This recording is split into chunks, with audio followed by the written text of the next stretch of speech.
अस्सलाम वालेकुम। आज के हम वीडियो में पोस्टीरियर ट्रायंगल ऑफ नेक पढ़ेंगे। जो पोस्टीरियर ट्रायंगल ऑफ नेक है वो बेसिकली ये पूरा जो है ये पोस्टीरियर ट्रायंगल ऑफ नेक है। इसकी मैं अभी क्या कहते हैं बॉर्डर्स बताता हूँ, इसके कंटेंट्स बताता हूँ। इसमें मेन बात याद रखनी है, अगर एग्जाम में लेटरल सर्वाइकल रीजन का पूछ लिया जाए तो जो लेटरल सर्वाइकल रीजन है वही पोस्टीरियर ट्रायंगल ऑफ नेक होता है, क्योंकि ये नेक का हम रीजन दे सकते हैं। इसके लेटरली लाइक कर बिल्कुल एनाटॉमिकली देखा जाए बिल्कुल पोस्टीरियर लेवल पे नहीं होता, तो एक तरफ से लेटरली लाइक कर रहा होता है। होता क्या है, पोस्टीरियर ट्रायंगल ऑफ नेक की पहले बाउंड्रीज की बात कर लेते हैं। पोस्टीरियर ट्रायंगल ऑफ नेक की जो एंटीरियर बाउंड्री बना रहा है वो ये स्टर्नोक्लीडोमास्टोइड मसल का पोस्टीरियर बॉर्डर बना रहा होता है। Anterior boundary of posterior triangle neck is made by the posterior border of sternocleidomastoid muscle. A posterior boundary of posterior triangle neck is made by the anterior border of the trapezius muscle। ये पीछे जो muscle है जो थोड़ा निकला हुआ है ये ट्रेपीजियस है और ये बेसिकली यहाँ तक होता है। इसकी जो एंटीरियर बॉर्डर है वो पोस्टीरियर ट्रायंगल नेक की, ये एक तरफ ये ट्रायंगल लग नहीं रहा है नो, पर ये ट्रायंगल ही है, इसकी ये पोस्टीरियर बाउंड्री बना रहा है। ठीक है, पोस्टीरियर ट्रायंगल ऑफ नेक की एपेक्स कहाँ बनती है, ये पीछे ऑसिपिटल बोन है। ऑसिपिटल बोन पे जहाँ पे एक सुपीरियर नकल लाइन होती है, सुपीरियर नकल लाइन पे आके आपका ट्रेपीजियस एंड योर जो स्टर्नोक्लीडोमास्टोइड वो यहाँ पे आके अटैच होते हैं सुपीरियर नकल लाइन पे इस तरह करके, और यहाँ पे आपकी एपेक्स बनती है उसकी पोस्टीरियर नेक ट्रायंगल की। Apex, anterior border, posterior border. इसका इंफीरियर बॉर्डर कौन बना रहा होगा, इंफीरियर बॉर्डर मैं ज़रा दिखा देता हूँ। इंफीरियर बॉर्डर बेसिकली अंदर, क्योंकि ये जो स्टर्नोक्लीडोमास्टोइड मसल और ट्रेपीजियस मसल है ये नीचे जाके क्लेविकल पे अटैच होते हैं। इसमें क्लेविकल सही से दिखाई भी नहीं है, लेकिन जो क्लेविकल का बेसिकली यहाँ पे वो मिडिल थर्ड रीजन क्लेविकल का जो उसमें क्या कहते हैं जहाँ पे कोई सप्लाई नहीं हुई, मतलब जिधर एक तो मैं इसको खड़ा कर सकूँ, एक थर्ड पे ये कि जो एक थर्ड है क्लेविकल का तीन हिस्सों में डिवाइड किया, एक थर्ड पे तो ट्रेपीजियस अटैच करिए, एक थर्ड पे स्टर्नोक्लीडोमास्टोइड अटैच हो गया। जो बीच में क्लेविकल का हिस्सा बचा होगा ना वो बना रहा होगा inferior border posterior triangle of neck का। ठीक है, ये inferior border, anterior border, posterior border, apex हो गई। अब इसकी दो और क्या कहते हैं वो रहती हैं boundaries, the roof and floor. Roof इसमें मैं इस तरह दिखा नहीं सकता, पर आपका जो डीप सर्वाइकल फेशिया होता है उसकी तीन लेयर्स होती हैं, investing layer, pre vertebral layer and pre tracheal layer. जो डीप सर्वाइकल फेशिया है उसकी जो इन्वेस्टिंग लेयर होती है वो इस पूरे ट्रायंगल की रूफ बना रही होती है, क्योंकि वो जो इन्वेस्टिंग लेयर होती है वो इन्वेस्ट कर रही होती है, वो स्टर्नोक्लीडोमास्टोइड ट्रेपीजियस मसल के ऊपर आई हुई होती है, इन्वेस्ट कर रही होती है। तो वो इन्वेस्टिंग लेयर पोस्टीरियर ट्रायंगल की रूफ बनाती है। और फ्लोर कौन बनाता है, फ्लोर में बेसिकली आप नीचे देख सकते हैं हमें चार मसल्स नज़र आ रहे हैं। ये चार मसल्स के ऊपर आपका डीप सर्वाइकल फेशिया की प्री वर्टिब्रल लेयर लाई कर रही होती है। ठीक है, pre vertebral layer of deep cervical fascia यहाँ लाई कर रही होती है इन फोर मसल्स के ऊपर। ये फोर मसल्स ही फ्लोर बना रहे होते हैं, पर इसके ऊपर जो फेशिया की लेयर है हम वी कैन से कि वो फेशिया की लेयर बना रही है फ्लोर ऑफ पोस्टीरियर ट्रायंगल। और वो चार मसल्स होते हैं कौन से हैं, योर क्या कहते हैं your posterior scalene, sorry your middle scalene, your posterior scalene, your levator scapula and your splenius capitis. Middle scalene, posterior scalene, levator scapula and splenius capitis।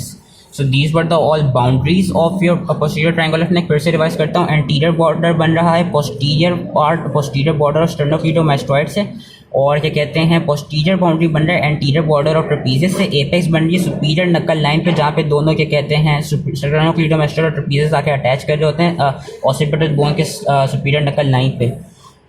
Inferior border नीचे वो पार्ट ऑफ क्लेविकल जो कि कहते हैं जिधर ना स्टर्नोक्लीडोमास्टोइड attach कर रहा है ना ट्रेपीजियस, वो उसकी क्या कहते हैं इंफीरियर बॉर्डर बना रहा है। फ्लोर ये चार मसल्स बना रहे हैं और इन चार मसल्स के ऊपर जो डीप सर्वाइकल फेशिया की प्री वर्टिब्रल लेयर होती है।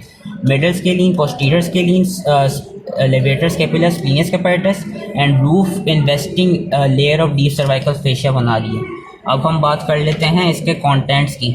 तो इसके कंटेंट्स ये हैं। अच्छा, और इसको हमने फर्दर टू ट्रायंगल्स में सब डिवाइड किया हुआ है। टू ट्रायंगल्स में हमने सब डिवाइड किस तरह किया हुआ है, एक मसल के थ्रू किया हुआ है, जो कि मसल हमको ये नज़र आ रहा है, ये इंफीरियर बेली ऑफ ओमोहायोइड। ये इस पोस्टीरियर ट्रायंगल को दो में डिवाइड कर रहा है, इंफीरियर बेली ऑफ ओमोहायोइड।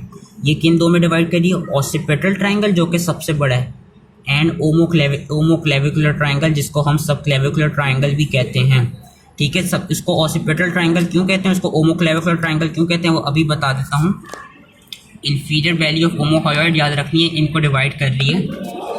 होता क्या है, जो आपकी ऑसिपिटल ट्राइंगल है उसको ऑसिपिटल ट्राइंगल, ये जो सारा inferior valley of ओमोहायोइड I think ये नज़र आ रही है इंफीरियर वैली ऑफ ओमोहायोइड, इससे ऊपर ऑसिपिटल ट्राइंगल है, वो इसलिए कहलाया जाता है क्योंकि occipital artery which is a branch of external carotid artery, ये रही ऑसिपिटल आर्टरी, वो एपेक्स पे से निकल रही होती है, ऑसिपिटल आर्टरी जो कि ब्रांच एक्सटर्नल कैरोटिड आर्टरी की, इसलिए इसको ऑसिपिटल ट्राइंगल कहते हैं। दूसरा, इसमें आपके superficially your spinal accessory nerve which is your cranial nerve number 11 which is your accessory nerve, वो सुपरफिशियली इस पे लाई कर रही होती है, वो स्टर्नोक्लीडोमास्टॉइड को सप्लाई कर रही होती है और ट्रेपीजियस को भी सप्लाई कर रही होती है, वो ऑसिपिटल ट्राइंगल में होती है। और इससे रिलेटेड एक क्लिनिकल आ सकता है कि कोई भी ऐसा कोई पेशेंट आया जिसको गन शॉट वुंड हुआ उसके सुपरफिशियल रीजन पे और एक नर्व डैमेज हो गई, और वो जिस सिम्टम्स की वजह से आया कि उसकी नेक प्रोट्रूडिंग थी और वो लेटरली मूव नहीं कर पा रहा था, तो किस नर्व में डैमेज होगा, ये स्पाइनल एक्सेसरी नर्व में डैमेज होगा, क्योंकि यही सुपरफिशियली लाई कर रही होती है ऑसिपिटल ट्राइंगल पे, और यही फिर स्टर्नोक्लीडोमास्टॉइड और ट्रेपीजियस को सप्लाई करती है। ठीक है,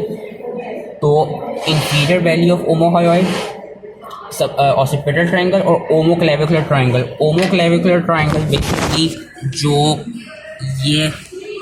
ये जो पूरा नीचे रीजन है सारा, ये ओमोक्लेविकुलर ट्राइंगल है। इसको हम सब क्लेविकुलर ट्राइंगल भी कह सकते हैं, क्यों, क्योंकि यहाँ पे एक तो सब क्लेविकुलर आर्टरी होती है, और दूसरा इसमें इन्होंने दिखाया नहीं पर जो एक्सटर्नल जगुलर वेन है उसका इंफीरियर बॉर्डर यहाँ पे आके लाई करता है। ये जो इन्होंने वेन दिखाई है ये सबक्लेवियन वेन दिखाई है, होता ही है सबक्लेवियन आर्टरी और सबक्लेवियन वेन ओमोक्लेविकुलर ट्राइंगल पे होती हैं, और जो एक्सटर्नल जगुलर वेन होती है उसका क्या कहते हैं, अब मैं इसको खड़ा नहीं कर सकता सॉरी ये बहुत भारी है, पर एक्सटर्नल जगुलर वेन का बेसिकली इंफीरियर बॉर्डर आके यहाँ पे लाई कर रहा होता है, तो वो इस ओमोक्लेविकुलर ट्राइंगल में नज़र आ रहा होता है। ठीक है, दीज फॉर द कॉन्टेंट्स। उसके अलावा फर्दर जो कॉन्टेंट्स हैं वो मैं समझा देता हूँ। उसके लिए हमने स्टर्नोक्लीडोमास्टॉइड मसल को हम रिमूव कर देते हैं। फर्दर कॉन्टेंट्स क्या हैं, ये जो वाइट पार्ट्स हैं ये नर्व्स निकल रही हैं आपका स्टर्नोक्लीडोमास्टॉइड के अंदर ही, सर्वाइकल प्लेक्सस की नर्व्स होती हैं, वो पोस्टीरियर रूट्स होती हैं, ये इसका कॉन्टेंट्स होता है। ये सर्वाइकल प्लेक्सस है, सर्वाइकल प्लेक्सस C1 से C4 वो होता है। उसके अलावा जो ब्रेकियल प्लेक्सस होता है, ये हमने देखा भी, ब्रेकियल प्लेक्सस की जो ट्रंक्स होती हैं, ब्रेकियल प्लेक्सस की ट्रंक, वो पोस्टीरियर नेक ट्राइंगल में क्या कहते हैं उसका कॉन्टेंट्स होती हैं। सबक्लेवियन आर्टरी और सबक्लेवियन आर्टरी के अलावा उसकी कुछ ब्रांचेस थायरोसर्वाइकल एंड सुप्रास्कैपुलर आर्टरी, ये जो आर्टरीज हैं इनमें थोड़ी कंफ्यूजन है कि कौन सी वाली कौन सी, पर मेन ये याद रखना है कि इन ट्राइंगल में पोस्टीरियर ट्राइंगल ऑफ नेक में एक तो सबक्लेवियन आर्टरी, एक पीछे को ऑसिपिटल आर्टरी और एक थायरोसर्वाइकल ट्रंक, वो सप्लाई करिए थायरोसर्वाइकल ट्रंक की। फिर फर्दर जो ब्रांचेस हैं सुप्रास्कैपुलर एंड क्या कहते हैं लेटरल ब्रांचेस हैं सुप्रास्कैपुलर एंड सर्वाइकोडोर्सल, वो इनमें कंफ्यूजन है कि कौन सी वाली आर्टरी क्या है। तो अगर आप थायरोसर्वाइकल ट्रंक भी याद रख लें तो इट्स मोर देन इनफ। उसके अलावा कॉन्टेंट्स मैंने ये बताया कि सर्वाइकल प्लेक्सस का जो नर्व है उसकी पोस्टीरियर रूट्स, और जो ब्रेकियल प्लेक्सस है, ब्रेकियल प्लेक्सस की नज़र आ रहा है ट्रंक, ये इस ट्राइंगल का कंटेंट होता है। और इसके अलावा इस ट्राइंगल के कंटेंट्स होते हैं आपके लिम्फ नोड्स जो इसमें नज़र नहीं आ रहे, आपके सुपरफिशियल सर्वाइकल लिम्फ नोड्स और आपके सुप्रास्कैपुलर लिम्फ नोड्स जो होते हैं, जो कि ओमोक्लेविकुलर ट्राइंगल पे लाई कर रहे होंगे, सुप्रास्कैपुलर लिम्फ नोड्स, वो इस पोस्टीरियर नेक ट्राइंगल का पार्ट होते हैं और उसका कंटेंट होते हैं। So this was all related to posterior neck और ट्राइंगल। इसका बस बेसिकली आपने बॉर्डर्स याद रखने हैं, उनके कॉन्टेंट्स याद रखने हैं, और कौन सा मसल इंफीरियर, ये मसल अब सही नज़र आ रहा है, इंफीरियर वैली ऑफ ओमोहायोइड ये डिवाइड कर रही होगी। ये आगे जाके ये सुपीरियर वैली ओमोहायोइड की है, हम अभी एंटीरियर नेक ट्राइंगल में पढ़ते हैं। तो इंफीरियर वैली ऑफ ओमोहायोइड डिवाइड कर रही है ऑसिपिटल और ओमोक्लेविकुलर ट्राइंगल में, एंड देन जो कंटेंट्स हैं वो इसके ट्राइंगल के लिए इंपॉर्टेंट हैं। So that was it, I hope ये इजीली समझ में आ गया। सॉरी ये मॉडल थोड़ा हैवी है तो वीडियो बनाने में थोड़ा मसला आ रहा था, एंड या that was it, thank you.